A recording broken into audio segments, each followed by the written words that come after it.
when I was a kid, video games first started coming out. For the most part, people didn't play them. They definitely didn't play them at home. And at that time, believe it or not, they had arcades, which just started opening. That was a new thing, too. You'd go and play a video game there. And a lot of people couldn't afford the game unit or console that they had then. But anyway, kids played video games. I did. I did up until early adulthood, and even by then it was waning for me.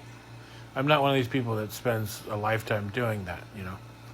But it kind of blew my mind as an adult, and not extraordinarily young of an adult, when I started hearing people call themselves gamers. And that's so funny that people chose a label and identity for playing video games. And of course people get good at it. I'm not trying to say it's not something that has, no meaning, I suppose. Not the deepest meaning in the world, but, and I'm not trying to bash anybody here. I hope I'm not sounding like that. My point is not the people. It's that people chose to have a label and identity for something. And I find that interesting. People do that. That's a very common thing to do. And it's interesting, like now, these days, people really do it a lot. In one breath, they don't want to be labeled. In the next breath, they're trying to be labeled. And it's interesting. I keep getting reminded, these times in particular, remind me of this thing J. Krishnamurti said. I've read a lot of J. Krishnamurti. I used to read his books cover to cover with no problem because it hit me that hard what he was saying. But anyway, that's another story, I suppose. But he made this statement that it's much easier to destroy somebody when you label them, because you label them and then destroy the label. If you have to look at a person as a human being, as they are, you have to face your relationship with them, right? That's the gist of what he said. And it's interesting to me during these times when everybody wants to label themselves, label other people. They want you.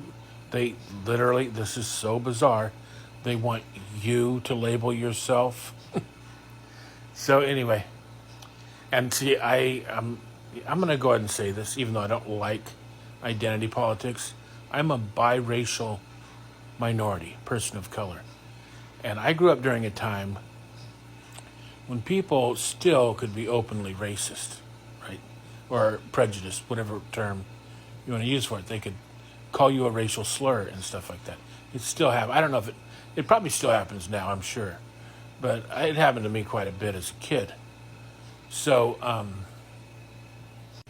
at some point, I decided I didn't want the label at all. At first it was like, I don't appreciate people trying to label me. And at some point I realized identity itself is a problem, whether it's me doing it or someone else doing it.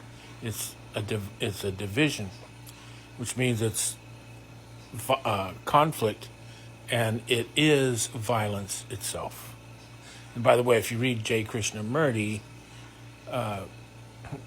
this is something that he reveals, which is why I was so absorbed by his books, because it's like, oh, I already knew this, but you've revealed it. What I already knew, but it hadn't totally come up to the surface, I suppose. But anyway, it's interesting to me. People find security in these identities and labels, and it is absolutely what destroys everything.